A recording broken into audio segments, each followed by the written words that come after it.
Hi everybody, it's Claire back with day 6 of the Art by Marlene Advent Calendar. I'm still playing in my accordion tag book. There is a video for how to make this on my channel as well, which you can go back and find. Starting to look really colourful already. Can't wait to see it when it's finished. So I'm going to grab the envelope for today. I can't wait to use this tin as well when I've finished with this challenge because it's so pretty. I've loved the envelope so far, and I think more little stencils to add to my stencil stash is always a win for me. So today we have got little die cut elements. I love how colourful the envelope is. I always look at that first to see if I can get any inspiration from there, and then I'm looking at the imagery on the die cut pieces just to see if there's a piece that I kind of think, oh yeah, I'll make a start with that. So I kind of decided I was going to go with using all these seasonal images. I was going to go with a green background, so using a piece of Marlene's collage paper I am making a start. So I'm going to start off with some green paint. This tag is going to have very little white space in it at all. It ends up all getting completely covered. I'm going to go with like a gradient of colours going down the tag, starting from dark at the top down to the nice light greens that Marlene has in her paint range. Again, I'm using Marlene's paintbrushes. I mean, everything is Art by Marlene that I use this month in this project. I don't know whether it's the temperature changes in my studio, but sometimes my paints get clogged. I just end up pulling the nib off and squeezing some out myself.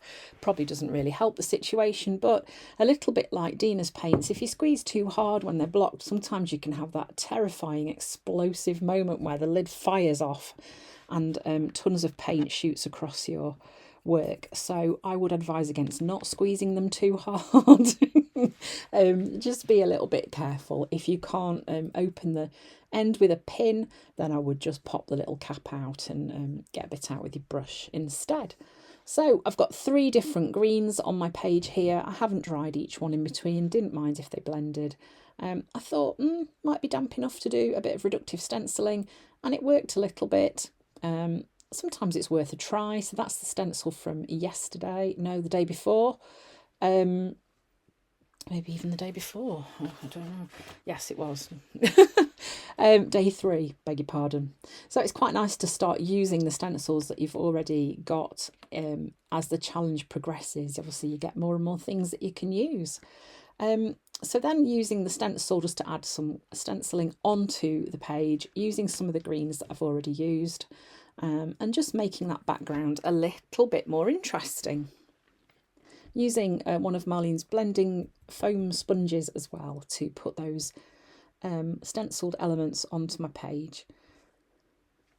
So this is a mask that came in one of the very earliest advent calendars that Marlene did. I've had this for a very long time.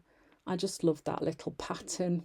I often find myself pulling that out and using it, popping it at the top and the bottom, just to kind of mirror, and also just because I like it, just because I like to find as many places to use it as possible. And I've got paint left on my sponge, so you can see the reasoning sometimes is just literally, I've got paint left, where else can I put this? Is not always a, does this look balanced decision. Sometimes it's really not that complex. So this is the piece that I cut out from Marlene's collage pad. I'm going to stick that like just above halfway on my tag and use it as like a little sort of shelf for my trees. My trees are going to be growing up there, all my different sort of festive trees. And then I'm going to have some things hanging down underneath. It literally makes no sense at all, this page, other than it was about using some of these lovely little images that are in today's envelope.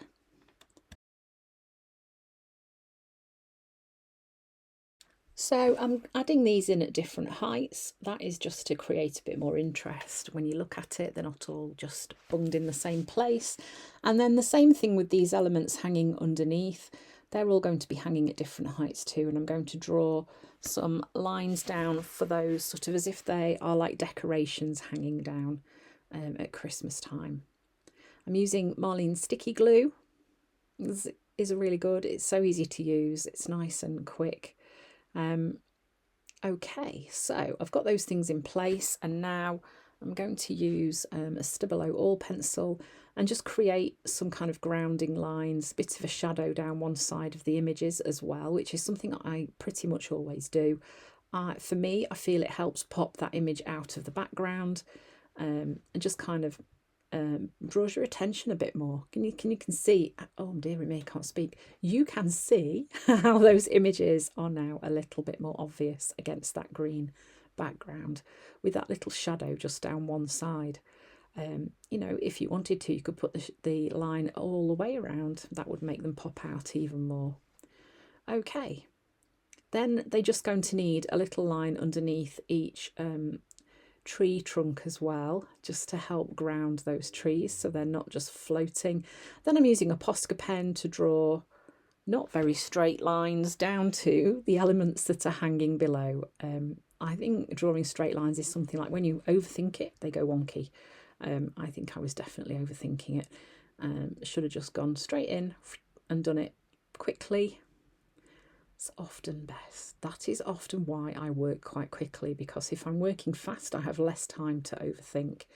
But yeah, so now I'm just going in with a Signo Uniball in white and adding a few marks onto the end of my tag down here, just to push that kind of element away a little bit and to add a bit more interest as well.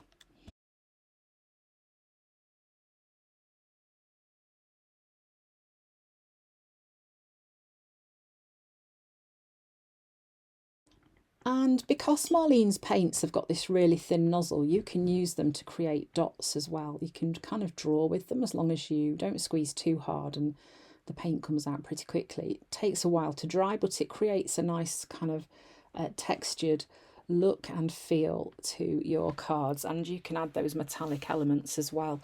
And then I think I added a little bit of white stamping with some dots, and this was pretty much finished. Yeah, I kind of wish we could have a challenge like this every month. I love it. I will be back tomorrow with tomorrow's inspiration. In fact, I should be back every day this month, sharing with you how I have created using the envelope from the day's advent calendar.